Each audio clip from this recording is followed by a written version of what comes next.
The police, depending on where you live, have a lot of authority and can do quite a bit when it comes to laying down the law. You might think that police only have a job of keeping the peace or writing the occasional speeding ticket, but you might be surprised that they have even more power than you think. Check out these 5 secrets cops don't want you to know. Before we begin, make sure you hit that subscribe button to get notified every day for more amazing content. With that being said, let's begin. Number 5. The cops are secretly tracking you. Of course, this does depend on what country you're from, as in any case, but all across America, from Florida to Colorado and back again, the country's increasingly militarized local police forces are using a secretive technology to vacuum up any cell phone data from entire neighborhoods, including from people inside their own homes, almost always without a warrant. This week, numerous investigations by major news agencies revealed the US government is now taking unbelievable measures to make sure you never find out about it. But a landmark court ruling for privacy could soon force the cops to stop. So-called International Mobile Subscriber Identity, or IMSI, catchers, more often called their popular brand name Stingray, have long been the talk of the civil liberties crowd for the indiscriminate and invasive way these roving devices conduct surveillance. Essentially, Stingrays act as fake cell phone towers, usually mounted in a mobile police truck that police can point toward any given area and force every phone in the area to connect to it. So even if you're not making a call, police can find out who you've been calling and for how long, as well as your precise location. In one Florida case, a police officer explained in court that he, quote, quite literally stood in front of every door and window, unquote, with his Stingray to track the phones inside a large apartment complex. Yet these mass surveillance devices have largely stayed out of the public eye, thanks to the federal government and local police refusing to disclose that they're using them in the first place, sometimes, shockingly, even to judges. The Associated Press had a report about this back during the Obama administration, about the administration telling local cops to keep information on Stingrays secret from members of the news media, even when it seems like local public record laws would mandate their disclosure. 3 years ago, for example, a Maryland appeals court heard a case in which the police arrested a robbery suspect after tracking a stolen cell phone. Kenneth Redmond had been convicted of robbing a high school student at knife point. Police found him by tracking her stolen phone to a house. The court's description of how they did that was vague. Detectives found him by, quote, triangulating the signal from cell phone towers in the area, the judges wrote, using phone company technology. In fact, according to the police log, detectives used a Stingray. Number 4. The police force is increasingly militarized. Nearly 90% of American cities with populations above 50,000 have SWAT teams, more than 4 times the level in the mid-1980s. In May 2015, then President of the United States, Barack Obama, barred the federal government from providing some military equipment to American police departments. The extraordinary arsenal maintained by some departments, which includes body armor, powerful weapons, and armored vehicles, had become highly visible over the previous year as a result of outbreaks of unrest in response to police violence. In August 2014, Darren Wilson, a police officer, shot and killed Michael Brown, an unarmed 18-year-old black man in Ferguson, Missouri, sparking large local demonstrations. 2 days after the shooting, tactical officers, or paramilitary police, generally referred to as SWAT for Special Weapons and Tactics, teams were called in to help clear protesters from in front of Ferguson's police department. They arrived dressed for war, in riot gear and gas masks, bearing long truncheons and automatic weapons. Americans have grown used to seeing police respond to protests with tear gas, carrying automatic weapons and sniper rifles, and riding in vehicles that wouldn't look out of place in Baghdad or Aleppo. The days of the beat cop walking the street with nothing more than a trusty old revolver seem distant indeed. How did America's police forces become so heavily armed? As with so much else in American governments, the explanation starts with federal cash. Every year, Congress passes the National Defense Authorization Act, which sets out the Defense Department's budget and expenditures. The version passed in 1990, in the wake of a sharp rise in drug-related violence, allowed the Defense Department to transfer military gear and weapons to local police departments if they were deemed unsuitable for use in counter-drug activities. Between 2002 and 2011, the Department of Homeland Security, established after the attacks of September 11, 2001, dispersed more than $35 billion in grants to state and local police forces.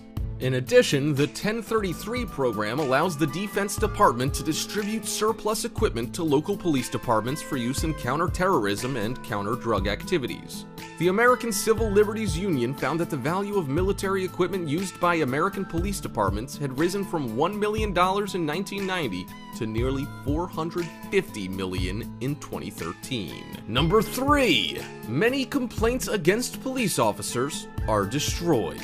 Many police look out for their own as a point of pride, which means some will go pretty far to make sure your official complaint ends up in the shredder. Contracts between police and city authorities leaked after hackers breached the website of the country's biggest law enforcement union, containing guarantees that disciplinary records and complaints made against police officers are kept secret or even destroyed. Analysis of dozens of contracts obtained from the servers of the Fraternal Order of Police found that more than a third featured clauses allowing and often mandating the destruction of records of civil complaints, departmental investigations, or disciplinary actions after a negotiated period of time. The review also found that 30% of the 67 leaked police contracts, which were struck between cities and police unions, included provisions barring public access to records of past civilian complaints, departmental investigations, and disciplinary actions. The documents date back almost 2 decades and include agreements from unions such as the Policemen's Benevolent Association and the International Brotherhood of Police Officers.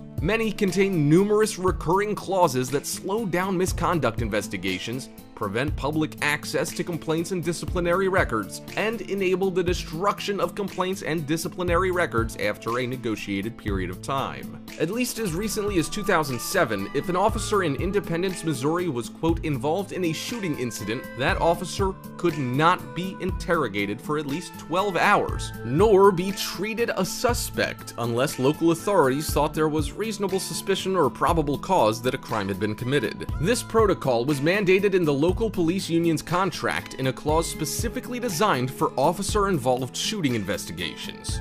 In recent years, Independence has made headlines for cases of police brutality and police shootings. From small towns in Nebraska and New Jersey to major cities like Cincinnati, Ohio, and Jacksonville, Florida, expungement clauses allow for records of formal investigations and written reprimands to be purged after a few years, or in some cases, months. Often, even substantiated use of force allegations fail even to garner penalties as high as a reprimand with suspension. To put this in perspective, even in cases between 2010 and 2015 in which the NYPD's Office of the Inspector General confirmed that officers had used unwarranted excessive force, officers were given no discipline 35.6% of the time. Number 2.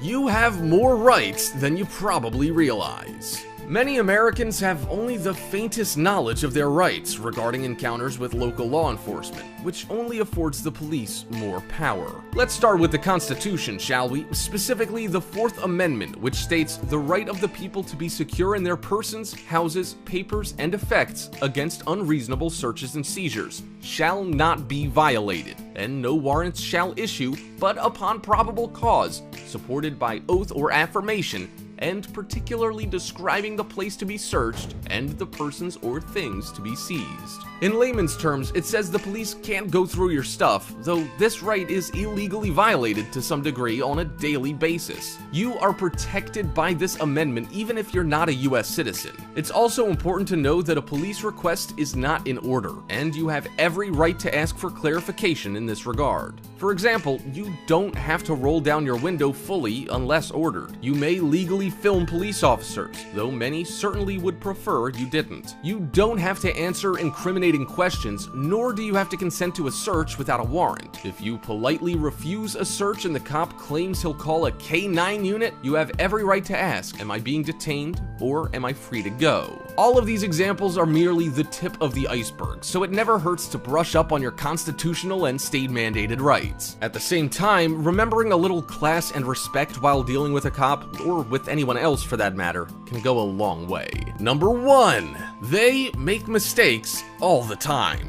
Being a police officer is not easy. The stress of the job is greater than most people can imagine, and the issues the police deal with are more intense than we realize. It's important to understand the kind of toll that police work takes on people who perform it. That's because the weight of the job leads directly to the most common mistakes police make. The cops deserve our support and sympathy, but they also require accountability. The undeniable fact is that the most common mistakes police make happen all the time, and when they do, defendants end up in the justice system unlawfully. The police have a hard job to do, but they must follow the rules to the letter if justice is going to be fair and blind. But some officers do make mistakes. One of these is a lack of probable cause. The police must have a good reason to stop you. This is known as probable cause. It's not enough that you look suspicious or seem out of place. If an officer doesn't have a probable cause, then stopping you is illegal. It doesn't matter what evidence an investigation turns up later. If probable cause does not exist in a case, it is possible to throw out all charges. In their zeal to stop offenders, the police often act without probable cause. A solid defense attorney can examine the circumstances of a stop and determine if probable cause existed. And you probably didn't know that an undercover officer cannot arrest you. The police work undercover on a regular basis. They often disguise their clothes or car to avoid showing themselves as police. But it is illegal to make an arrest while working undercover. An officer can work out of an unmarked car, but they cannot make an arrest unless they are in uniform. This may seem like a minor designation. However, it is one of the most common mistakes police make, and it directly violates a defendant's rights. But there's even more, and even more important. You probably know the Miranda rights by heart just from watching cop shows. They are an explanation of your Fifth Amendment rights that officers must read you at the time of your arrest. It's established that an arrest without Miranda rights is unlawful. Cops are carefully trained, but in the heat of the moment, it is possible to break protocol. When routines aren't followed to the letter during all arrests, common mistakes police make